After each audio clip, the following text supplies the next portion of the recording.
Good afternoon, everyone, and welcome to Tesla's fourth quarter 2022 Q&A webcast. My name is Martin Viecha, VP of Investor Relations, and I'm joined today by Elon Musk, Zachary Kirkhorn, and a number of other executives.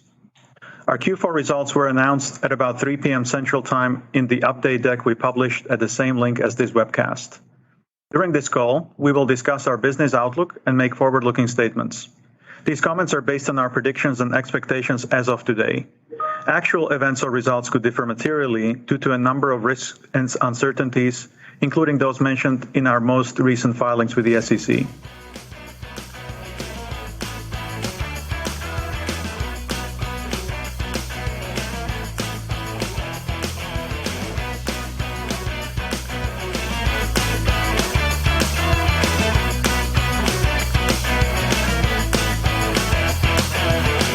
Hello, everyone, and welcome to Kilowatt. My name is Bodie, and I am your host. I don't know why I got the southern twang in there. That's my bad.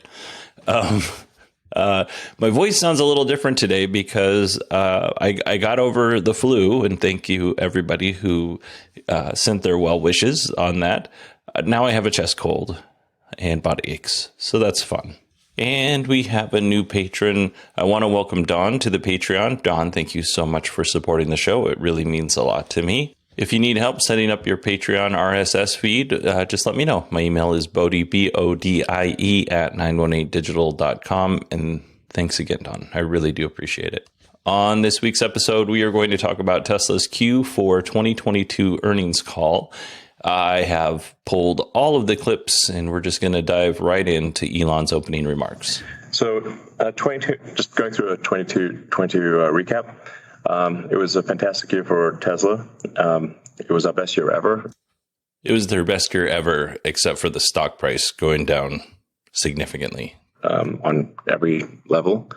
The team did an amazing job. It's an honor, of course, to work with such an incredibly talented group of people. So in 2022, we delivered over 1.3 million cars and achieved a 17% operating margin, the highest among any volume car maker. I think maybe among any car maker. While doing so, we generated $12.5 billion in net income and $7.5 billion in free cash flow. Importantly, the Tesla team achieved these records despite the fact that 2022 was an incredibly challenging year due to forced shutdowns, very high interest rates, and many delivery challenges. So it's worth noting that all these records were in the face of massive difficulties. A credit to the team for achieving that. The most common question we've been getting from investors is about demand. Thus far, so I want to put that concern to rest. Thus far in January, we've seen the strongest orders year to date than ever in our history. We currently are seeing orders at almost twice the rate of production. So I mean that's hard to say whether that will continue at twice the rate of production, but the orders are high, and we've actually raised the Model Y price a little bit in response to that. So we think demand will be good despite probably a contraction in the automotive market as a whole.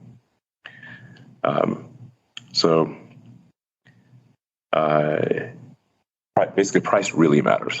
I think there's just a vast number of people that want to buy a Tesla car, but can't afford it, and so these price changes really make a difference for the average consumer. It's sometimes for people who are have a lot of money, they sort of forget about how important affordability is.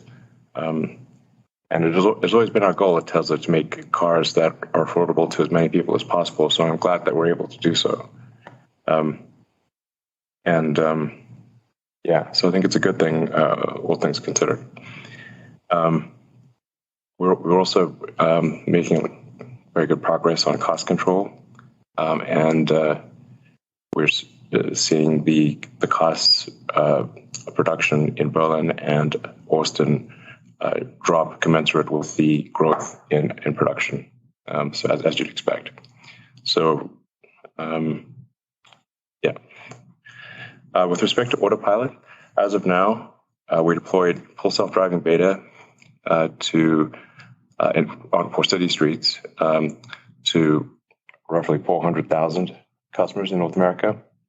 This is a huge milestone for autonomy, as FSD beta is the only way any consumer can actually test the latest AI-powered autonomy. And we're currently at about 100 million miles of FSD outside of highways. And our published data shows that improvement in safety statistics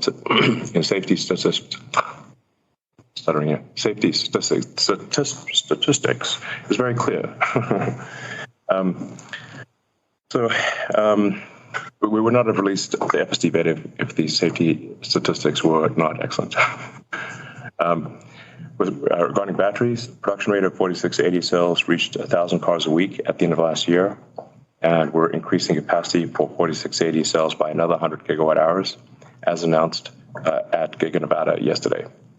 Our long-term goal is to get to well in excess of 1,000 gigawatt hours of cells produced internally, and continue to use other cell providers. So to be clear, we will continue to use other cell providers, just that the demand for lithium-ion batteries is quasi-infinite and will be for quite some time. So we feel we can scale a lot faster using both suppliers and internally produced cells. And we've got an amazing plan for making the 4680 cell low cost and high energy density.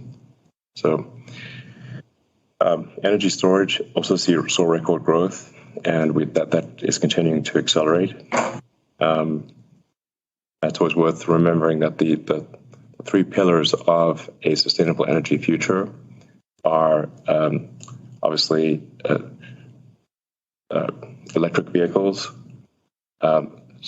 solar and wind, and then the third key item is stationary storage to store the energy from solar and wind, because obviously the sun doesn't shine all the time and the wind doesn't blow all the time. So if you have those three things, you can convert all of Earth to a fully sustainable situation, many times over, actually. So I would like to just make it clear that there is a path to a fully sustainable future for humanity, and our goal at Tesla is to accelerate progress on that path as much as humanly possible. So, so we're obviously ramping up Megapack production, and we expect it to grow at a rate quite a bit faster than our vehicle output. So, in conclusion, we are taking a view that we want to keep making and selling as many cars as we can. We believe we can keep pushing for strong volume growth while retaining the industry's best operating margins. As we mentioned many times before, we want to be the best manufacturer. Really, manufacturing technology will be our most important long-term strength. So, and we'll talk more about our upcoming plans at the March 1st Investor Day. And lastly, I want to once again thank all of our employees for delivering another record-breaking year. Congratulations, guys. I am a Tesla fan. I am not a Tesla shareholder because I do this podcast and I talk about Tesla every single week, but I am, or even sometimes twice a week, but I am a fan of this company. I think it is fantastic. I am not an Elon hater. I don't agree with many of the things that Elon does, but I'm not an Elon hater. So this earnings call, I'm going to be a little critical. And it's not because I'm being critical because I want the company to fail or because I want the company, I want to make the company look bad. I'm going to be critical because I love the company. So here's a couple of things that I had a problem with Elon's opening remarks. Demand.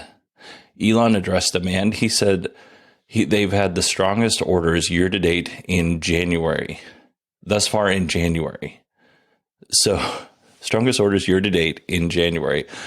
Well, what did the order book look like in November and December of 2022? Like, where was the demand then? I think that's important to know. And then as far as affordability goes, I'm on board with what Elon was saying there. But are we just going to skip over the fact that these cars 3 weeks ago cost significantly more than they do now? And that price continued rising for 2 years. Now, don't get me wrong. I am definitely glad that they were able to reduce prices. I think that's awesome. But you kind of got to acknowledge that your vehicles were priced very high 3 weeks ago. And they're still priced. I mean, they're not cheap cars. I don't think they're priced too high, but these are not cheap cars. Up next, we have Zach Kirkhorn, who is Tesla's CFO, and we're going to hear his opening remarks. I leave this in here for the folks who own Tesla stock, because I know there are many of you who listen to this show. Additionally, COGS per unit has increased on a year-over-year basis, driven primarily by 3 factors. First is raw materials and inflation, led by lithium prices, and discussed at length in previous calls. Second, we are working through the early ramp of inefficiencies of our Austin and Berlin and in-house cell production factories. Third, our vehicle mix over the last year has moved more heavily towards Model Y, which carries a slight cost premium to Model 3. Partially offsetting these impacts, we've continued to execute on Tesla controllable cost reductions in line with the progress we've made in prior years. These improvements include our continued work to gradually move towards a regionally balanced build of vehicles.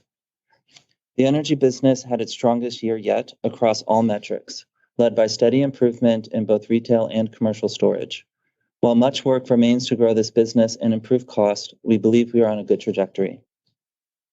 As we look towards 2023, we're moving forward aggressively, leveraging our strength and cost. There are 3 key points I wanted to make here. First, on demand, as Elon mentioned, customer interest in our products remains high. Second, on cost reduction, we're holding steady on our plans to rapidly increase volume while improving overhead efficiency, which is the most effective method to retain strength in our operating margins. In particular, we're accelerating improvements in our new factories in Austin, Berlin, and in-house cells, where inefficiencies are the highest. But we are attacking every other area of cost and unwinding cost increases created from multiple years of COVID-related instability.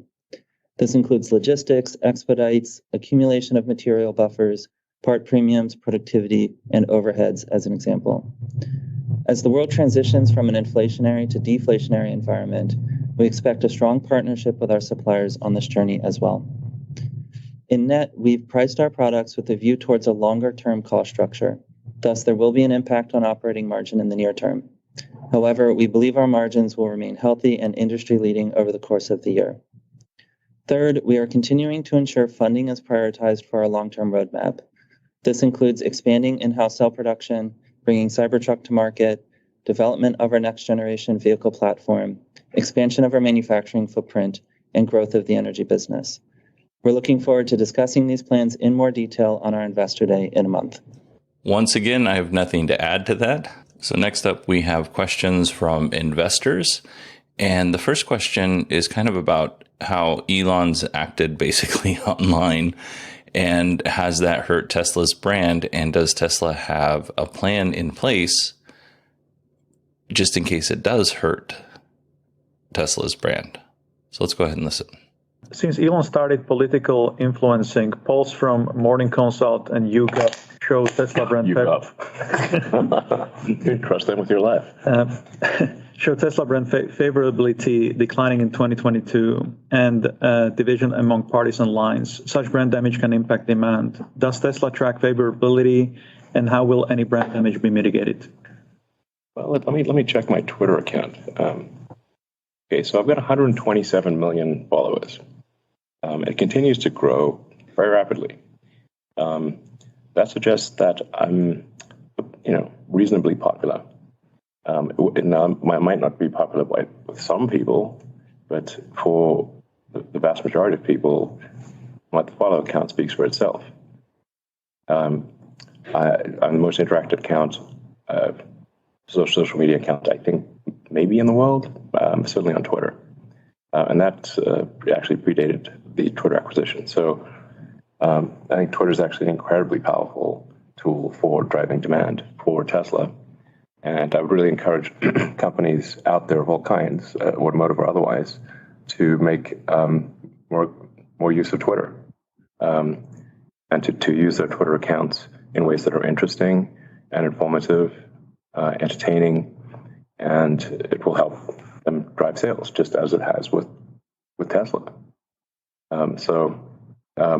The net value of Twitter, apart from a few people are complaining, is gigantic, obviously. Well, it's not obvious to me, and I found this question to be horribly arrogant on Elon's part. Like that, how many Twitter followers you have, it doesn't matter if you have 120 million Twitter followers. If you say something or do something that hurts Tesla's brand, this is a question, again, from an investor. So if you say something or do something that hurts Tesla's brand, which in turn hurts the stock price of Tesla, you are hurting investors. And I think it's reasonable for people to say, listen, we have this CEO. A lot of people think are great. A lot of people think he's great. But what are we going to do, or how are we going to mitigate a situation if he pops off and says something that damages the brand, which damages the stock price? I think that's completely reasonable. Completely reasonable. I know that there are some Tesla investors out there who have much of their net worth wrapped up into Tesla. I think that's a bad idea, but I know that there are people out there who have made that choice. And I would hate to see those people lose money because of something that Elon said. And on top of that, I felt like his answer was very arrogant and dismissive. This is a question that should be answered. Tim Cook, the CEO of Apple, it's very unlikely that he's going to go out and say something that's going to damage Apple's brand. It's less unlikely that Elon is going to say something that will damage Tesla's brand. And having 120 million plus followers doesn't save you from damaging the brand. It actually gives you a megaphone so that you can do more damage than good. I promised myself I wasn't going to get upset. Here we go. Next up, we're going to hear about the 4680 ramp and how that's going. Please provide a detailed explanation of where you are on the 4680 ramp. What are the current roadblocks, and when do you expect to scale to 10,000 vehicles a week? Yeah, thanks, Martin. First, I just want to say congrats and thanks to the Tesla 4680 team for achieving 1K a week in Q4. It was no small feat. Definitely a result of, more than a couple of years of hard work. As far as where we stand in Texas, 1 of 4 lines are in production, with the remaining 3 in stages of commissioning and install. Really, our 2023 goal as a 4680 team is to deliver a cost-effective ramp of 4680s well ahead of Cybertruck. Focus areas are dialing in and improving the quality of the high-volume supply of mechanical parts and driving factory process yields up as much as possible. Between the two of those things, if we achieve those key goals, we'll be well set up for a major 4680 year in 2024. I didn't realize that they had a line up and running at Giga Texas for 4680 battery cells. That's great news. I would have liked to have a little bit more detail, but overall, I think it was a good answer. Let's go ahead and jump into hardware 4. And is there an upgrade path from hardware 3 to hardware 4? Elon said previously that FSD hardware 4 will most likely come first in Cybertruck. Is that still the current plan? Do you expect there to be an upgrade path for hardware 3 cars to hardware 4? Cybertruck will have hardware 4, and typically, for 2023, Cybertruck will not be, a significant contributor to the bottom line, but it will be in next year. So it's an incredible product. I can't wait to drive it personally. It will be the car that I drive every day. Actually, I'm wearing the T-shirt with the smashed glass,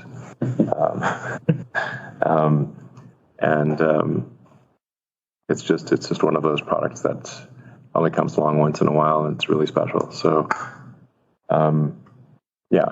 So, with respect to upgrading cars that have hardware 3, I don't think that will be needed. Hardware 3 will not be as as good as hardware 4, but I'm confident that hardware 3 will still far exceed the safety of the average human. So what we're aiming for is like, well, how do we get ultimately to, let's say for argument's sake, if hardware 3 can be, say, 200 or 300% safer than human, hardware 4 might be, 500 or 600%. There will be a hardware 5 beyond that. But what really matters is are we improving the average safety on the road?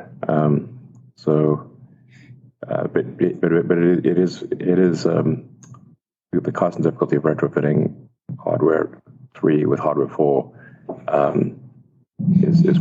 is quite significant. So it would not be, I think, economically feasible to do so. All right, no path from hardware 3 to hardware 4, no upgrade path from hardware 3 to hardware 4. And that makes sense to me. I am happy to hear that hardware 4 is confirmed for Cybertruck. That makes me feel good. You never know. It's been a crazy couple of years. And let's see here. That is something to think about, though. If you're looking at purchasing a new Tesla with the new reduced prices, are you okay with getting hardware 3 or do you want hardware 4 when it comes out? I don't think I care. I think hardware 3 still has a lot of room to grow. And I think hardware 4, when it first comes out, isn't going to be that great. So I'm going to do hardware 4 for myself simply because I keep my cars for a long time. Like my current car, I think I've had for 11 or 12 years. So I would like that. We're on the cusp of hardware 4. I'd like that hardware 4 for my vehicle. And then I'm wondering, where does he get these percentages? Like hardware 3 is 200 to 300% safer than your average person on the road, and hardware 4 will be 500 to 600% safer than your average person on the road. Where do those numbers come from? I would like to see a source on that. All right, we have our final investor question, and that's about Cybertruck production. I accidentally cut off the question, so you're just going to hear the answer. The next question from investors is Cybertruck production still on track for mid-year? We do expect production to start, I don't know, maybe sometime this summer. But I always try to downplay the start of production because the start of production is always very slow. But it increases exponentially, but it's always very slow at first. So I wouldn't put too much stock in start of production. It's kind of when does volume production actually happen, and that's next year. Thank you. Yeah, that's right, Elon. Just to emphasize on that, we've started installation of all the production equipment here in Giga, Texas. Castings, GA, General Assembly, body shops. We built all our beta vehicles, some more coming still in the next month, but as you said, the ramp will really come 2024. All right, that's it for our investor questions. Let's go ahead and jump into our analyst questions. I skipped over quite a few of these because they were really financial focused, and that's not what this podcast is. Elon made some vague references to Tesla's future product roadmap that he's not ready to talk about, but he made lots of references to it. Those new products will use 4680 battery cells. He did say that. And there's just lots of financial and business talk. The nerve of these people talking about financial stuff on an earnings call. I guess I'll have to deal with it. Our first analyst question is going to be about FSD excitement and the update on the take rate.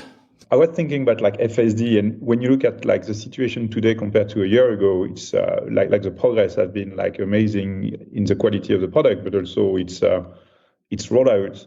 And so I was wondering, how much is this impacting the take rate of FSD today? So do you already see that people are getting more excited by FSD because they see it around them on 400,000 cars and they see the value of the service already? Or is that too early to really see to expect an uptick in the take rate? The trend is very strong towards use of FSD, and as you allude to, with each incremental improvement, the enthusiasm obviously increases.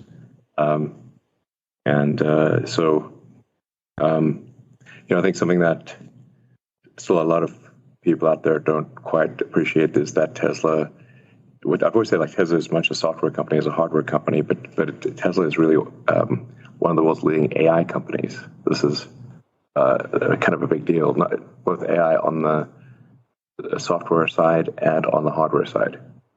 With the hardware 3 inference computer, still the most efficient inference computer in the world, despite being at this point 5 years old from the design point.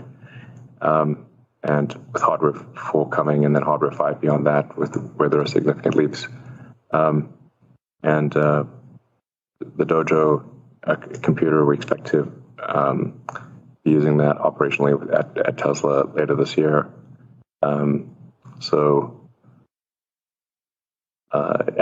We're seeing just a lot of world-class AI talent join the company. There's also the long-term potential of Optimus, where we're able to use our expertise in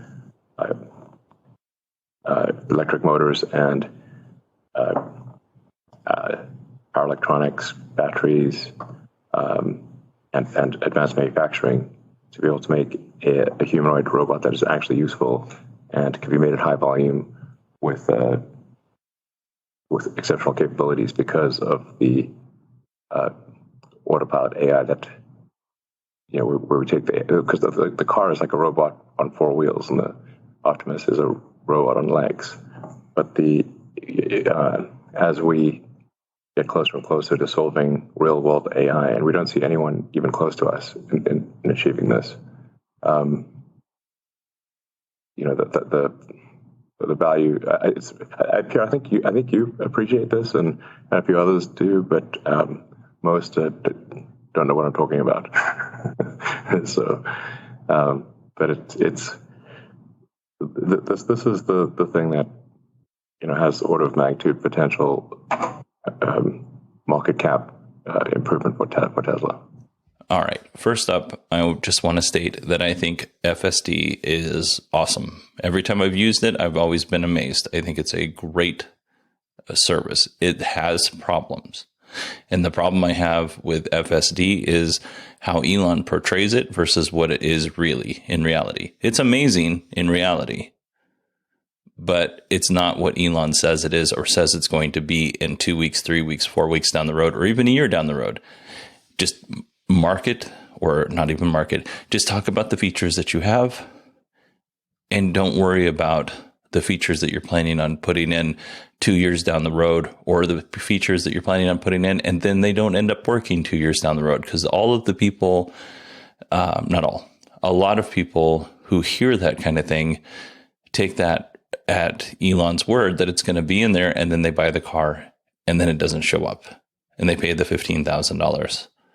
And it may or may not show up in hardware 3. It may or may not show up in hardware 4, whatever feature they're promising. So, yeah, I want to get that out there. And he's also overstating a little bit how far ahead of other companies that they are. We talked a few weeks ago, Mercedes just got approved for level 3 driving in Germany, and Nevada has approved them. And the last I had heard, Mercedes was waiting on certification from Nevada, and then they could have level 3 driving in Nevada, which is great. Basically, what this means is if you're on a busy road, like a freeway, and you're traveling and you don't want to pay attention anymore, you don't have to. You have to be there to take control if the car has a problem, but you don't have to necessarily pay attention. I don't know if I trust this. But that's what level 3 is supposed to be at. And right now, Tesla's still rocking level 2. So we'll see what happens. Another thing that kind of bothered me was Elon. He rambled a lot during this. And trust me, I ramble tons, so I'm not judging. But one of the things that he had said was, no one knows about this stuff. And no one knows about this stuff. That's because Elon fired the PR department and the marketing department and the comms team. Like nobody knows about this stuff because you're the only one saying it and not everybody listens to you. I follow Elon on Twitter. I'm one of those 120 million people. I don't catch much of what he says. And I'm on Twitter for probably 25 minutes on average, probably every day. Like, I'll have to look at my Apple stats, but it's not very much. But it's not nothing either. And I don't catch most of what he says. I have to wait for somebody to retweet it, highlight it, or write an article about it. So I think if Tesla had these teams, even if they were small teams, that would be better than what they have now. All right. I mean, they're selling plenty of cars. They're just not getting their message out there, I think, the way that Elon wants the message out there. Elon mentioned earlier in the earnings call, I think it was during his opening remarks, that there were 400,000 cars using FSD beta. And the person asking the question repeated that back to him. At the end of 2022, we know that there were only 285,000 cars running FSD beta, or that was the take rate of people who had actually purchased that, 285,000. So I'm guessing that 400,000 car number includes subscriptions in addition to paying the $15,000 for the service. I just don't know at the end of 2022 how it goes from 285,000 to 400,000 unless that 285,000 did not include subscriptions. Just in case you're wondering, that's a 19% take rate for FSD, which I think they're overcharging for. Our next question is about recent price cuts and who is your closest competitor? So you recently adjusted prices, and that may have put many of your competitors in the back foot. In addition to that, capital markets have recently gotten a lot tougher. So with those factors in mind, I'm curious how you see the current competitive landscape changing over the next few years and who you see as your chief competitors 5 years from now. Well, 5 years. 5 years is a long time.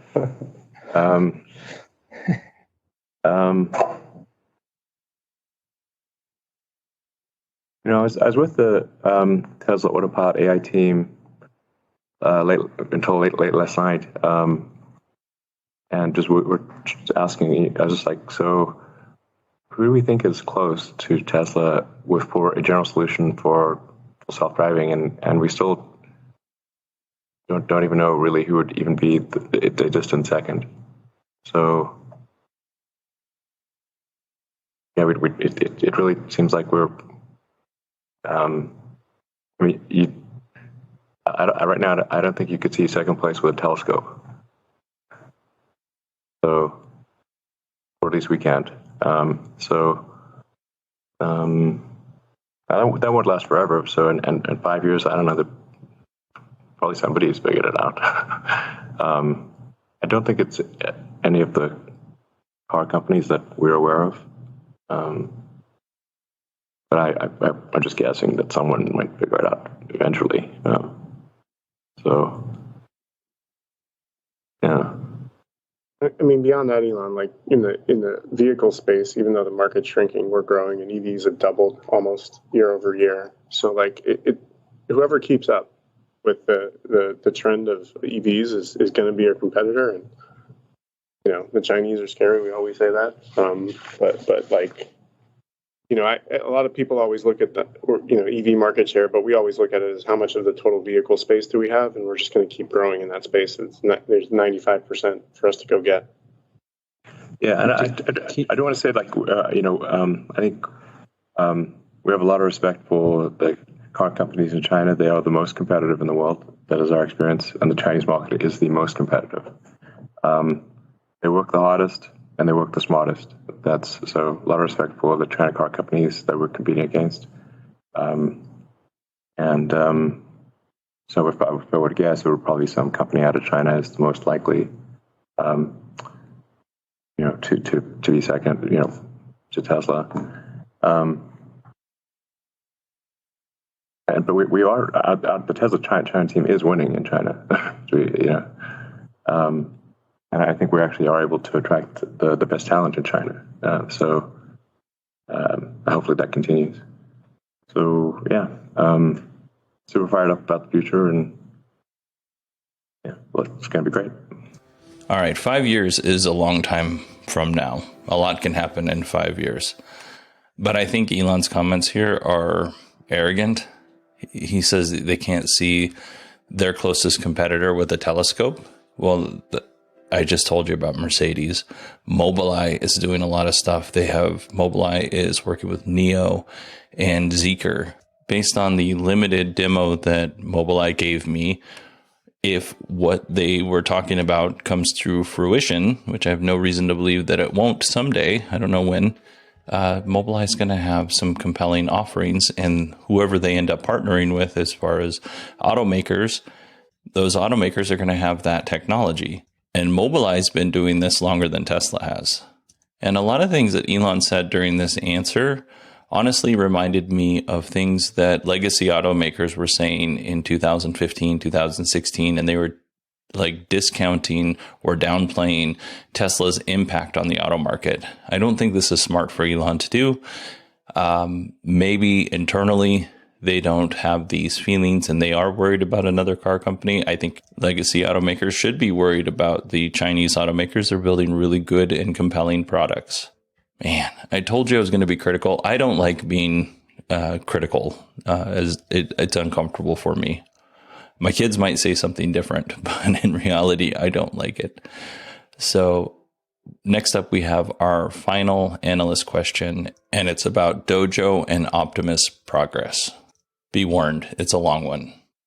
Great. Thanks for taking my question. Elon, you started to answer this earlier, but I like to ask this question about the AI elements of your business and ask if you could comment on progress around Dojo and Optimus and your anticipation for the likelihood, for example, for the company to disconnect the GPU cluster in favor of Dojo and to have some market achievement in Optimus.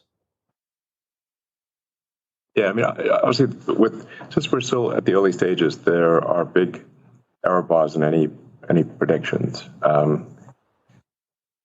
So it's like easy to predict the long term, but hard to predict the time in between now and then. But we think Dojo will be competitive with the NVIDIA H1 at the end of this year, and then hopefully surpass it next year.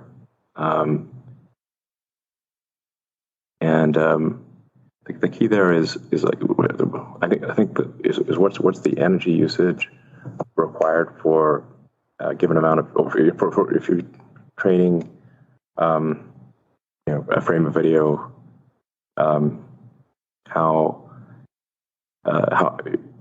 what's the energy cost required to do that training?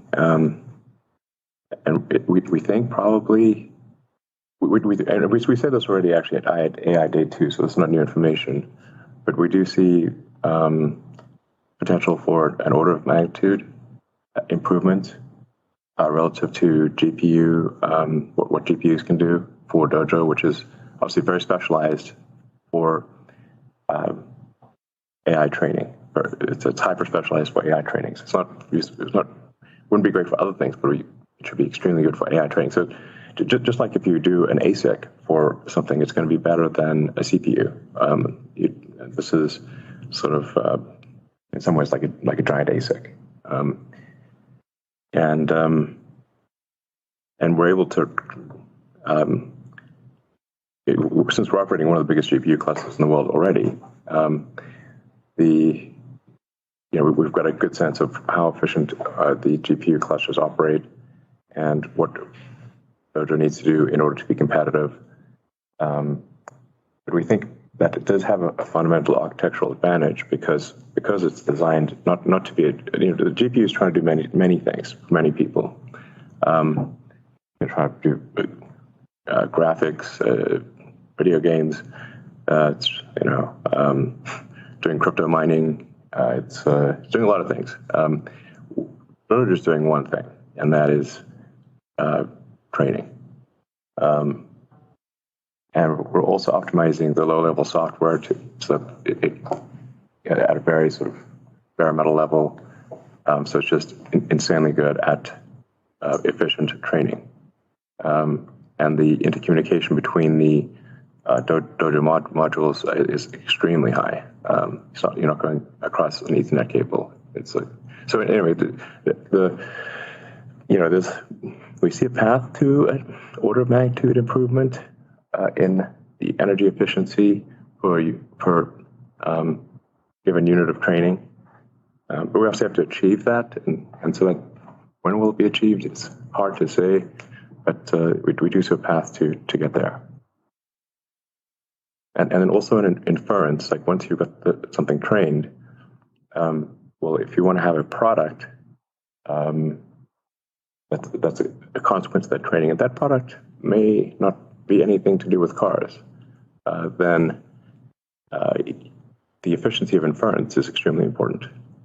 And so we also have by far the most efficient inference computer with the FSD computer in the car. This has potential for products that aren't even really in automotive. I have nothing to add to that, and that is it for us today. I want to thank each and every one of you for listening to the show, especially if you got to this part, which is the end. That means even more to me. I love that people started. I hope everybody finishes it. I know there's stats out there that you can look at, but it's not really something I pay attention to.